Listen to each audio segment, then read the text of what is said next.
We gotta hop on the Busa.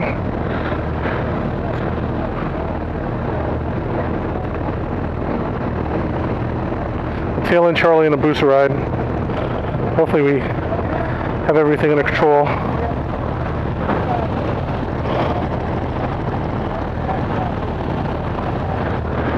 Turn signal off. Oh, thank you.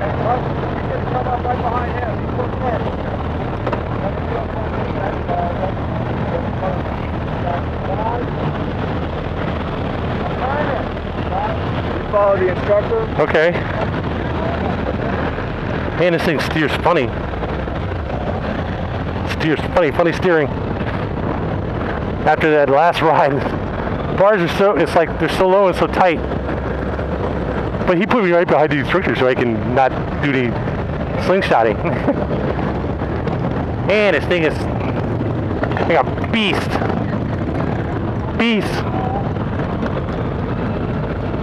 So now the bars, now the seat's lower, pegs are lower, things lower, except the bars. The bars are higher, up higher, so it's got more of a barking, begging dog kind of feel. Definitely much lower in the bike. Yo, hey, make sure you're down when we start riding.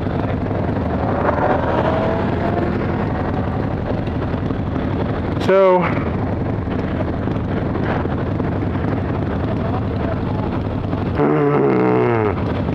let's see what they do here. The beast is loose. The Busa also has ABS now, or has it since last year. And down we go, man. We're going to be like rocking and rolling. So we just try to be careful here and get it back in one piece. It's always my rule. Always get the bike back in one piece. Oh, Jesus, man. This thing is... The seat's so much lower and the gicks are... You're really like kind of hang... It's like you want to be strapped to the bike. It just seems like it'd be so easy to throw yourself off it with a twist of the wrist. Luckily, the throttle response of this bike is very smooth. While it's potent, it isn't gonna like boom and just drop you right off it. So now the more demo rides you take, and I like the fact that the clutch is lighter on this bike too than on the Gixxer 1000. The more demo rides you take, the more you want to just kind of take it easy and get through it in one piece. Come on, big guy. Seriously, people.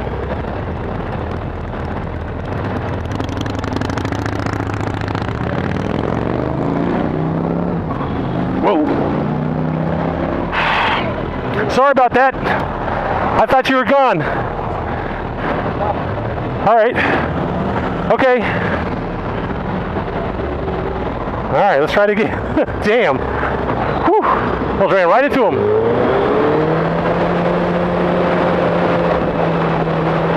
See, like I said, you got to be careful of these things, man. People do weird shit. Pulls out halfway and then he stops. We had the light. It just kind of goes to a larger lesson about riding motorcycles. You kind of can't make a lot of sudden changes and plans and things. You kind of, at some point, you kind of got to go do what you started to do. I like to say that about making U-turns and stuff. At a certain point, you need to just kind of wait it out.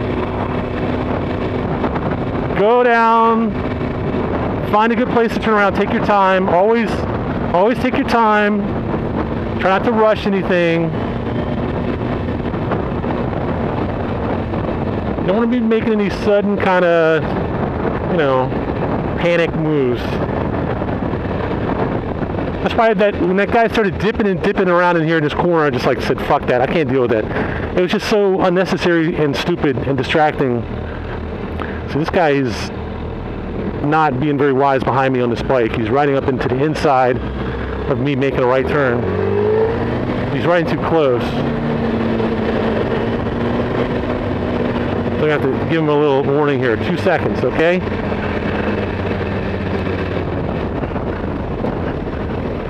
Because he's tending to ride in my pocket.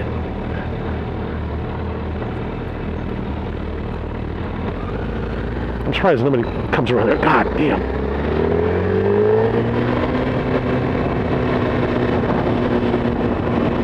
Ooh, getting used to all these different bikes. Challenge. Now, of course, I hop on one of the slowest handling sport bikes out here. But again, that's my idea, is I just want to take a casual cruise. I'm going straight.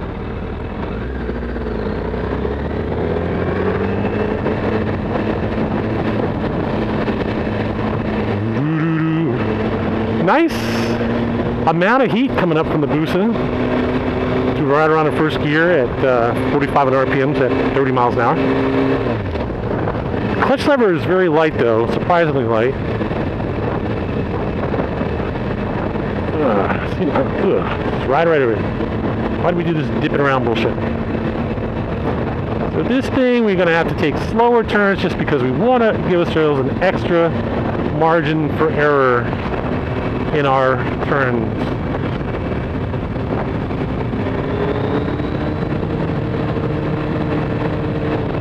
Want to be nice and slow when we make our turns. It's a bigger, the Busa tends to take longer to make the turn. So you start your turn, the difference between when you begin to make your effort, you put your steering input in, and when it actually turns around, on the Busa the time is on the long side. Not that it can't turn, but it takes a longer than average, longer than normal amount of time to respond, and you have to allow for that.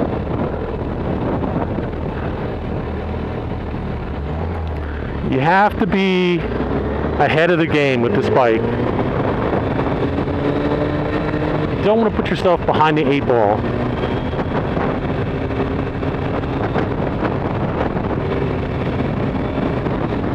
Boy, the seat's really low. There's almost like no preload or something. I don't know what's going on.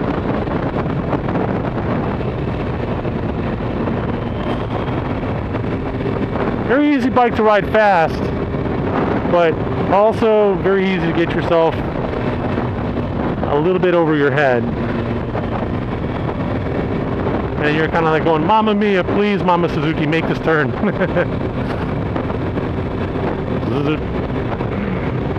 But a fun bike to ride. I still think this is one of the more fun motorcycles to ride.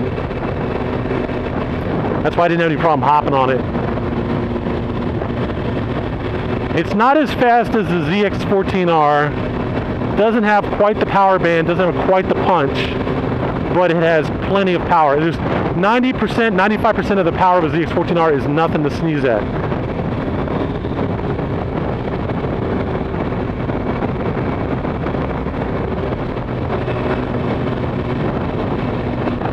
So we'll just be quiet and if you guys enjoy the scenery.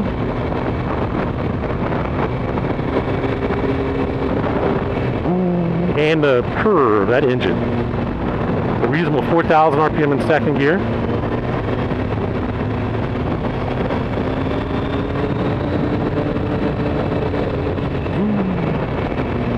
Just imagine riding around these river valleys, up and down these hills all day long on a bike.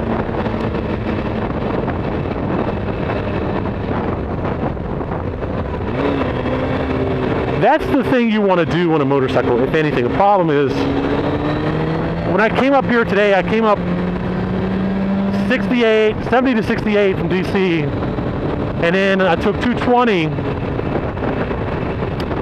and that was like a perfect ride. 68 is a very fast highway, a lot of up and down, a lot of turns, but the road itself is this sort of crushed pumice or something, and it's a little slippery, not very inspiring traction wise. It's nothing like asphalt, and I can only imagine actually riding. I've ridden motorcycles on it before, but I'm not sure I would ride a bike at the pace I drove, let's put it that way.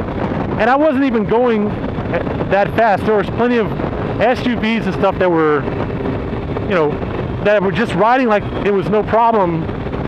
And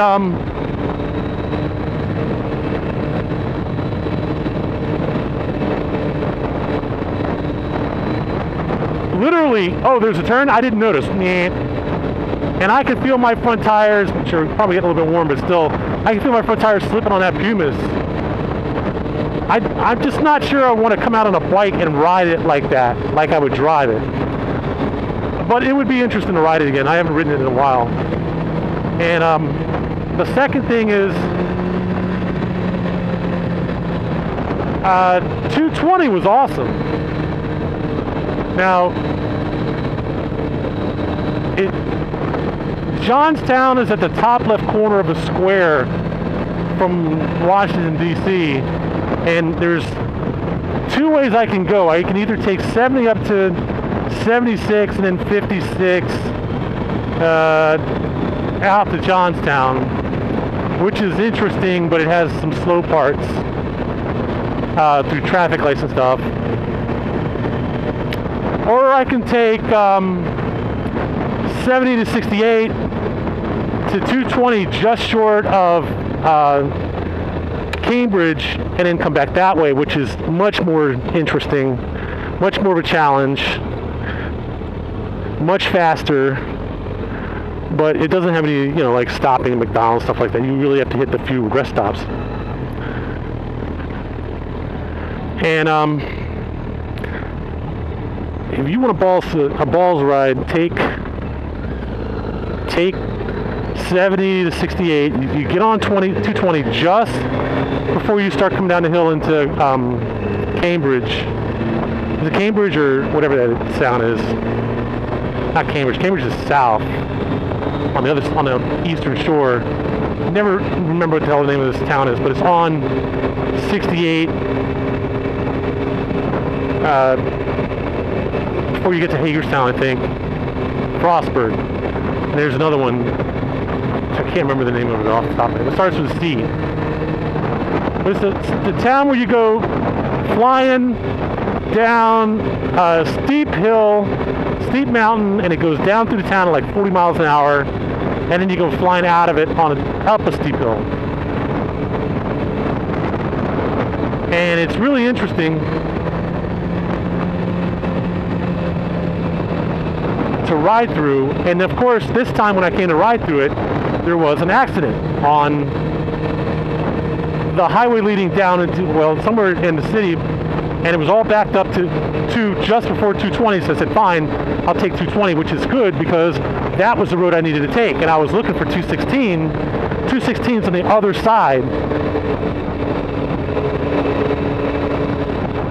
But 216 and 220 come together just below Johnstown.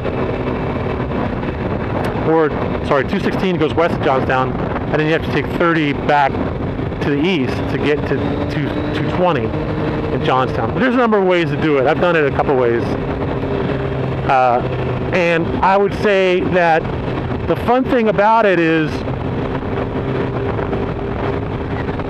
that you have to say, when all is said and done, you just have to say, well, I'm not going to ride this bike anywhere near as fast as it can go because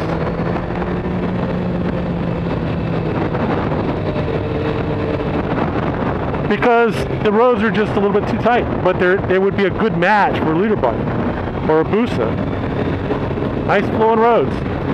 I've ridden some roads around here in Johnstown on the other side of this traffic light that we have to make the left across the bridge to go into the town. You go straight up that hill.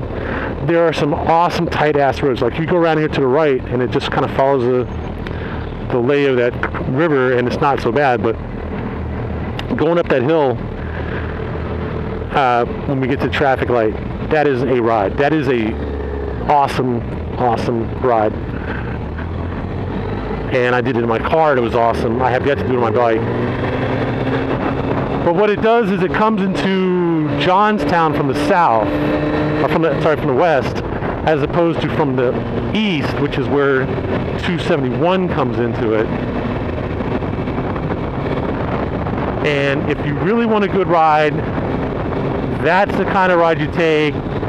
Or you can come across 220, 216, and instead of taking 56, you go south a little further and take some of those cut roads that cut back to the east, and they cut back to 56, but they go through these small towns. And again, more of these mountain roads, small towns kind of thing. More awesome roads. There are just a lot of good roads to ride on around here.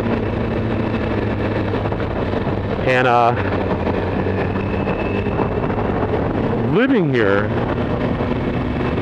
is awesome in terms of riding motorcycles. There are just a lot of good roads to ride. Now, for me, it's a 3-hour ride up here, and I don't know if I would come riding up here just to ride on, some of these back roads, but if I caught a day where I was looking out and I didn't see all these clouds, because almost every time I come up here it rains. Every time I come up here on a bike it rains. And I'm look up and I'm seeing these black bottom clouds and stuff.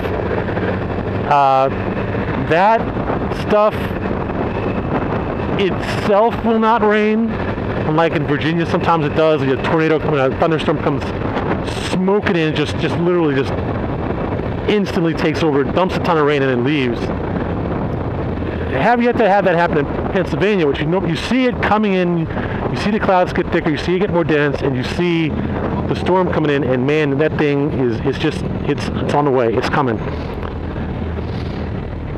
Now I'm fairly confident it's not going to rain, but I would also be fairly confident if I came up here on a bike that I would get caught in the rain at some point. It would definitely rain at some point. And so, are we going straight? No, we're going left. Okay. Just waiting for this road to clear. Being very careful. Waiting for this road to clear. And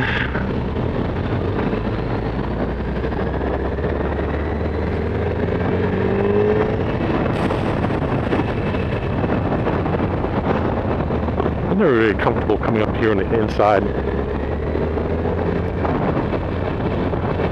You must be getting fucking tired of riding that bike. These guys have been riding all day long.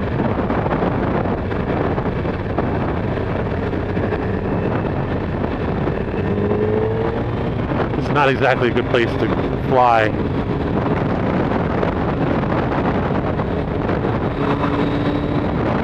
Can't see anything, I'm not going to fly.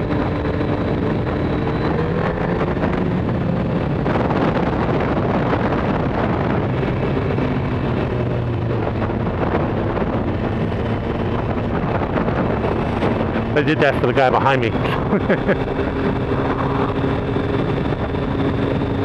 give him a chance. This is why I say you really kind of have to take them on the highway to really know what they're like, because you just don't get a chance to open them up on these back roads. You need at least a good 2-lane highway to get it up into 60, 70, 80 miles an hour, so you can really see what these bikes are like at highway speeds. You can't do that on a back road.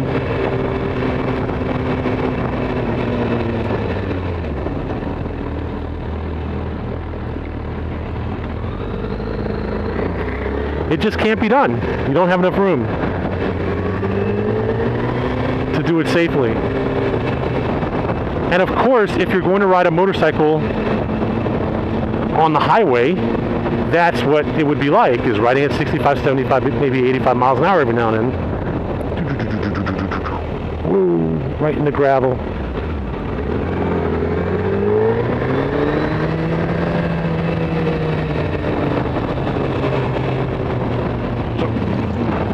Nice shot. I like that view.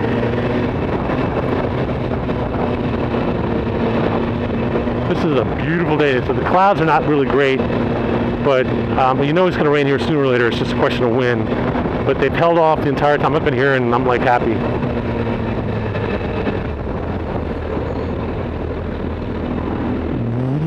So, to me, as much of an issue as buying a bike, performance, the fit, the handling, and the price, all that kind of stuff,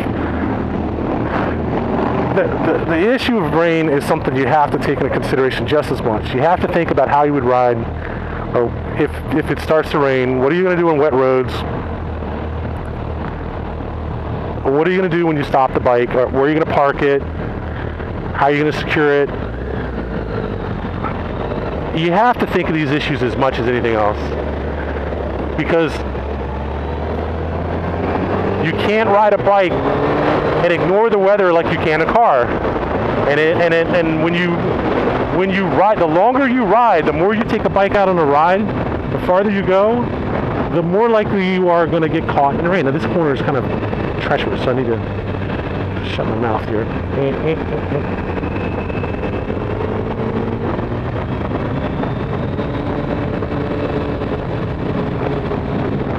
Yeah, if you stay on this road right here and you continue on up that mountain, it weaves around and dips and doodles around and all kinds of good shit, and it'll take you back down to 56, but it is way more fun than just about any other road you will probably ever ride in your life.